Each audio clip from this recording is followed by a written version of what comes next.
शांताकारं भुजंगशयनं पद्मनाभं सुरेशं विश्वाधारं गगनसदृशं मेघवर्णं शुभांगं लक्ष्मीकान्तं कमलनयनं योगिभिर्ध्यानगम्यं वंदे विष्णु भवभयहरं सर्वलोकैकनाथं। मंगलम भगवान विष्णु मंगलम गरुड़ध्वज मंगलम पुंडरीकाक्ष मंगलाय तनोहरि। ओम नमो भगवते वासुदेवाय। आज का दिन आप सभी के लिए मंगलमय हो। आइए सुनते हैं फागुन मास कथा का 9वां अध्याय। श्री मैत्रेय जी कहते हैं, विदुर जी, ध्रुव ने प्रजापति शिशुमार की पुत्री भ्रमी के साथ विवाह किया। उससे उनके कल्प और वस्त्र नाम के 2 पुत्र हुए। महाबली ध्रुव की दूसरी स्त्री वायु पुत्री इला थी। उससे उनके वत्कल नाम के एक पुत्र और एक कन्या रत्न का जन्म हुआ। उत्तम का अभी विवाह नहीं हुआ था कि एक दिन शिकार खेलते समय उसे हिमालय पर्वत पर एक बलवान यक्ष ने मार डाला। उसके साथ उसकी माता भी परलोक सिधार गई। ध्रुव ने जब भाई के मारे जाने का समाचार सुना तो वे क्रोध, शोक और उद्वेग से भरकर एक विजयप्रद रथ पर सवार हो यक्षों के देश में जा पहुंचे। उन्होंने उत्तर दिशा में जाकर हिमालय की घाटी में यक्षों से भरी हुई अलकापुरी देखी। उसमें अनेकों भूत, प्रेत, पिशाच आदि रुद्रानुचर रहे थे। विदुर जी, वहां पहुंचकर महाबाहु ध्रुव ने अपना शंख बजाया तथा संपूर्ण आकाश और दिशाओं को गुंजा दिया। उस शंख ध्वनि से यक्ष पत्नियां बहुत ही डर गई। उनकी आंखें भय से कातर हो उठी।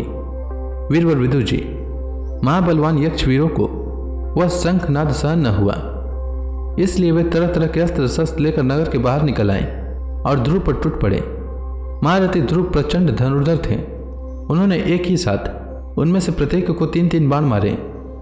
उन सभी ने जब अपने अपने मस्तकों में 3-3 बाण लगे देखे तब उन्हें यह विश्वास हो गया कि हमारी हार अवश्य होगी। वे ध्रुव जी के इस अद्भुत पराक्रम की प्रशंसा करने लगे। फिर जैसे सर्प किसी के पैरों का आघात नहीं सहते, उसी प्रकार ध्रुव के इस पराक्रम को न सहकर उन्होंने भी उनके बाणों के जवाब में एक ही साथ उनसे दुगने 6-6 बाण छोड़े। यक्षों की संख्या 13 अयुत थे। उन्होंने ध्रुव जी का बदला लेने के लिए अत्यंत कुपित होकर रथ और सारथी के सहित उन पर परिघ, खड़ग, प्रास, त्रिशूल, फरसा शक्ति, रिष्टि, भुसुंडी तथा चित्र विचित्र पंखदार बाणों की वर्षा की। इस भीषण शस्त्र वर्षा से ध्रुव जी बिल्कुल ठग गए। तब लोगों को उनका दिखना वैसे ही बंद हो गया जैसे भारी वर्षा से पर्वत का। उस समय जो सिद्धगण आकाश में स्थित होकर यह दृश्य देख रहे थे, वे सब हाय हाय करके कहने लगे, आज यक्ष सेना रूप समुद्र में डूबकर यह मानव सूर्य अस्त हो गया। यक्ष लोग अपनी विजय की घोषणा करते हुए युद्ध क्षेत्र में सिंह की तरह गरजने लगे। इसी बीच में ध्रुव का रथ एकाएक वैसे ही प्रकट हो गया जैसे कूरे में से सूर्य भगवान निकल आते हैं। ध्रुव जी ने अपने दिव्य धनुष की टंकार करके शत्रुओं के दिल दहला दिए और फिर प्रचंड बाणों की वर्षा करके उनके अस्त्र शस्त्रों को इस प्रकार छिन्न भिन्न कर दिया जैसे आंधी बादलों को तीतर बितर कर देती है। उनके धनुष से छूटे हुए तीखे तीर यक्ष राक्षसों के कवचों को भेद कर इस प्रकार उनके शरीरों में घुस गए जैसे इंद्र के छोड़े हुए वज्र पर्वतों में प्रवेश कर गए थे। विदुर जी, महाराज ध्रुव के बाणों से कटे हुए यक्षों के सुंदर कुंडल मंडित मस्तकों से, सुनहरी ताल वृक्ष के समान जांघों से, वलय विभूषित बाहुओं से, आर भुजबंद मुकुट और बहुमूल्य पगड़ियों से पटी हुई वह वीरों के मन को लुभाने वाली समर भूमि बड़ी शोभा पा रही थी। जो यक्ष किसी प्रकार जीवित बचे, वे क्षत्रिय प्रवर ध्रुव जी के बाणों से प्रायः अंग अंग छिन्न भिन्न हो जाने के कारण युद्ध क्रीड़ा में सिंह से प्राप्त हुए गजराज के समान मैदान छोड़कर भाग गए। नरश्रेष्ठ ध्रुव जी ने देखा कि उस विस्तृत रणभूमि में अब एक भी शत्रु अस्त्र शस्त्र लिए उनके सामने नहीं है, तो उनकी इच्छा अलकापुरी देखने की हुई, किंतु वे पुरी के भीतर नहीं गए। ये मायावी क्या करना चाहते हैं, इस बात का मनुष्य को पता नहीं लग सकता।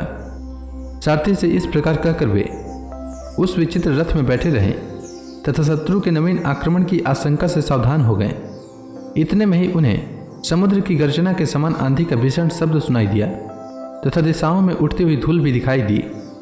एक क्षण में ही सारा आकाश मेघमाला से घिर गया। सब और भयंकर गड़गड़ाहट के साथ बिजली चमकने लगी।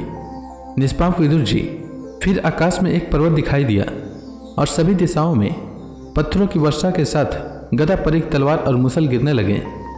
उन्होंने देखा कि बहुत से सर्प वज्र की तरफ फुफकार मारते रोषपूर्ण नेत्रों से आग की चिंगारियां उगलते आ रहे हैं। झुंड के झुंड मतवाले हाथी, सिंह और बाघ भी दौड़े चले आ रहे हैं।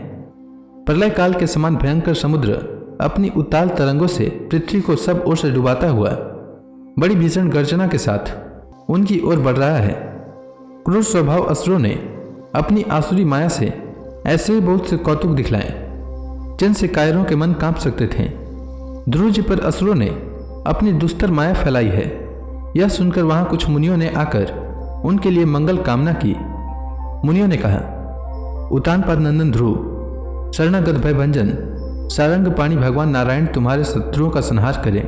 भगवान का तो नाम ही ऐसा है जिनके सुनने और कीर्तन करने मात्र से मनुष्य दुस्तर मृत्यु के मुख से अनायास ही बच जाता है।